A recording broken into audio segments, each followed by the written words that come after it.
Hello student, welcome to my channel easy learning accounts. और आज के इस वीडियो में हम अकाउंटेंसी के बारे में बात नहीं कर रहे हैं, ना ही बिजनेस स्टडीज का कोई चैप्टर बता रहे हैं और ना ही इकोनॉमिक्स को लेकर हम उसमें कुछ तड़का लगा रहे हैं।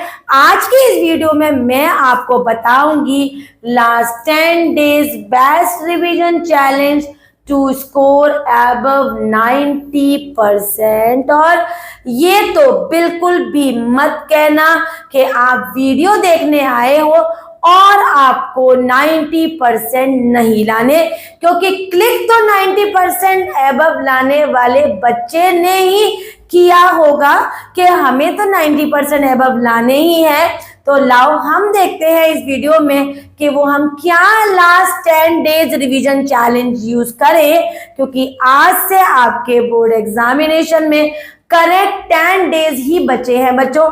पहला सीबीएसई का पेपर 15th ऑफ फरवरी को है एंड टुडे इज 5। तो काउंटेड फिंगर पे हमें अब 10 डेज हैं, तो वो क्या इंपॉर्टेंट हम स्ट्रेटेजी अपनाएं जिससे हमारी तैयारी तो लगभग हो चुकी है, लेकिन परसेंटेज पर एक अच्छे परसेंटेज पर आकर रिटेन करें। ठीक है बेटा, तो मैं आपको कुछ इंपॉर्टेंट चीजें बताती हूँ। मैं कोशिश करूंगी कि उसको दो पार्ट्स में बताऊं, एक न्यूमेरिकल पार्ट में और एक थ्योरी पार्ट में। और सब्जेक्ट कुछ भी आइडेंटिफाई नहीं करना चाहती हूँ मैं, क्योंकि मैं अपने सब्जेक्ट में बताऊंगी तो फिर बच्चा वो नहीं चाहेगा ना कि उसको उसी सब्जेक्ट पे ही नॉलेज मिले। बच्चा तो एक ऑल ओवर स्ट्रेटेजी चाहता है जिसमें उसके सारे सब्जेक्ट्स कवर हो जाएं, राइट। तो बच्चों सबसे पहले चलते हैं थ्योरी वाले सब्जेक्ट्स। जैसे फॉर एग्जांपल अगर मैं अपनी स्ट्रीम की बात करूं तो बिजनेस है, इकोनॉमिक्स है। बच्चों की स्ट्रीम्स के अकॉर्डिंग अगर ह्यूमैनिटीज की बात करें तो उनके भी अपने थ्योरी वाले सब्जेक्ट्स हैं। हमारे पास इंग्लिश है, पी है, हमारे पास फिजिकल एजुकेशन, ज्योग्राफी, तमाम सब्जेक्ट है। तो ये जो मोमेंट है बेटा, इस टाइम आप जहां पर अपनी रेफरेंस बुक के साथ पूरी तैयारी कर चुके हो, इवन घर में सैंपल पेपर्स भी आ गए हैं और आप उस पे लगे पड़े हो बेटा, अब मुझे ऐसा लगता है थोड़ा सा माइंडसेट चेंज करो, क्योंकि सीबीएसई का पता है फेवरेट क्या है? सीबीएसई का फेवरेट है एनसीईआरटी बुक। एनसीईआरटी बुक में अब ये ऐसा मोमेंट आ गया है कि 10 डेज बिफोर आप जो भी आपने अपना टाइम टेबल बनाया है कि मैं इस दिन इतने इतने चैप्टर्स को कवर करूंगा या कवर करूंगी, ऐसा आपने जो शेड्यूल बनाया होगा, और अगर नहीं बनाया है तो बना लो। 10 डेज में अपने ऑल ओवर शेड्यूल बनाओ, और शेड्यूल कुछ इस तरह से बनाना कि जो लास्ट पेपर है वो आज और दो दिन लगातार पढ़ लो, 2 दिन 3 दिन पढ़ लो लगातार, उससे पहले वाला, उससे बाद, और फिर उससे पहले वाला, उसके बाद, और फिर उससे पहले वाला, उसके बाद, और तब तक आप उन पेपर तक पहुंच जाएंगे जो आपका पहला पेपर है। तो इस टाइप से करिए, लेकिन थ्योरी में सिर्फ एनसीईआरटी के इस टाइम बैक क्वेश्चंस करिए। अब आप सोच रहे होंगे एनसीईआरटी में तो बैक क्वेश्चंस कम हैं, हमारे कवर नहीं हो पाएंगे। जितने भी हैं वो तुम्हारे एग्जाम के लिए बहुत इंपॉर्टेंट है, बहुत। एनसीईआरटी के बीच बीच में भी क्वेश्चन होते हैं, आप उसे पढ़ोगे तो बीच बीच में भी क्वेश्चन राइज किए जाते हैं। वो उन्होंने ब्लॉक्स में क्वेश्चन राइज करते हैं, ब्लू ब्लॉक्स होते हैं, ग्रीन ब्लॉक्स होते हैं, है ना। तो वहां एनसीईआरटी पे फोकस करिए। बिजनेस स्टडीज, इकोनॉमिक्स, ये मेरे जाने पहचाने और मेरे अंडर में सब्जेक्ट्स हैं, तो मुझे पता है कि पूरा का पूरा पेपर आपको एनसीईआरटी की बुक में से ही दिखेगा।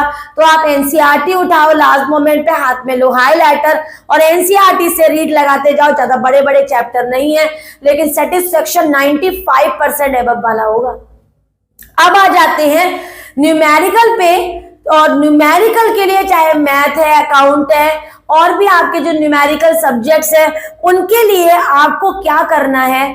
आपको ये देखना है कि आपका स्मार्ट रिवीजन कैसे हो। स्मार्ट रिवीजन जैसे अगर आपको पता है इस टाइप का ये क्वेश्चन इतनी मार्किंग से ब्लूप्रिंट में कवर कर रहा है, तो केवल वो चीजें उठाओ और उनकी प्रैक्टिस सैंपल पेपर से लगाओ बाय द टाइमिंग्स।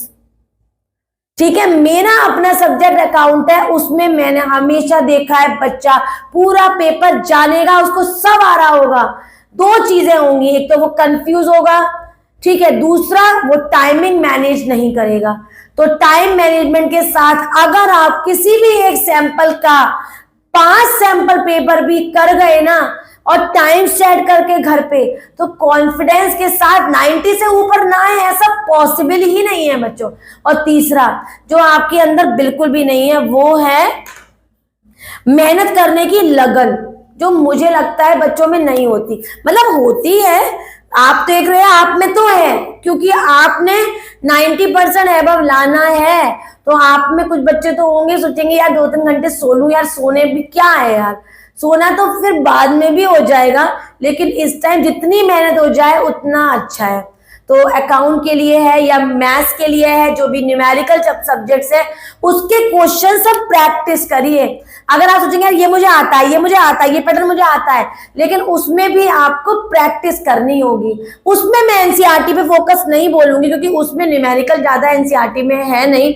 तो उसके लिए जो भी आपने अपनी तैयारी कर ली है आप उनको मत करो। अब आप बुक ऑलरेडी कर चुके हो बच्चों, 10 डेज स्ट्रेटेजी है। 10 डेज में अगर आप एक दिन छोड़ के एक दिन भी 5 सैंपल पेपर न्यूमेरिकल वाले अटेंड कर लेते हैं, सुबह भी अगर आप 5 बजे बैठते हैं, 5 से 6, 6 से 7, 7 से 8, 8 बजे तक एक सैंपल कंप्लीट, और 15 मिनट का रीडिंग टाइम जरूर लेना, वो आपको बोर्ड में भी मिलेगा। तो 7:15 तक आप फ्री, आप एक सैंपल सुबह दिन की शुरुआत के साथ कर चुके हैं, मजा आ जाएगा आपने ऐसा कर दिया तो 90% above की strategy for theory completely go with NCERT. NCERT पूरा पेपर उससे आएगा, सारी थ्योरी सारे बैक क्वेश्चंस उसमें से ही उठेंगे और वही पेपर में नजर आएगा।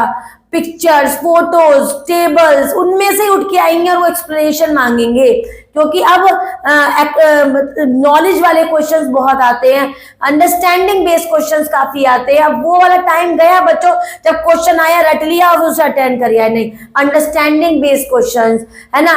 और मतलब कहीं ना कहीं ऐसे क्वेश्चन जो आप कॉन्सेप्चुअल क्वेश्चन, लॉजिकल क्वेश्चन ये आपको नजर आते हैं। और आखिरी बात एक बात बताऊं, कभी भी कुछ ऐसा हो जाए कि आपको कुछ चीजें कुछ 1 पॉइंट 2 पॉइंट कम आ रहे हैं, लेकिन वो ज्यादा पॉइंट हमसे पूछ रहा है, तो लैंग्वेज चेंज करके उस पॉइंट को उतनी नंबरिंग पूरी कर दो।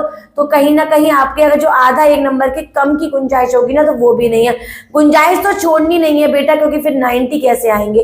तो इस तरह से आप थ्योरी में एनसीईआरटी और न्यूमेरिकल सब्जेक्ट्स में 10 डेज में आप कम से कम 5 सैंपल पेपर 3 आवर्स के टाइमिंग के साथ करेंगे ही करेंगे। Sorry, 3 hours and 15 minutes, 15 times reading लेने का बिल्कुल भी मत भूलना। और थ्योरी में एनसीईआरटी के अलावा अब इस टाइम कुछ मत करो बच्चों, एनसीईआरटी बेस्ड पेपर आएगा, कंप्लीट एनसीईआरटी बेस्ड। तो प्लीज बच्चों इस बात को याद रखो और बहुत मेहनत करो, क्योंकि ये मेहनत के दिन आपके 12th वाले लाइफ में कभी नहीं लौट के आएंगे।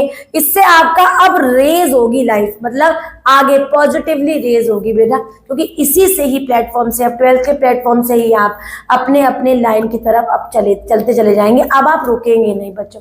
ठीक है बच्चों, वीडियो अच्छी लगी हो लाइक करें, चैनल को सब्सक्राइब करें और बेटा शेयर जरूर करें। ओके बच्चों, बाय बाय।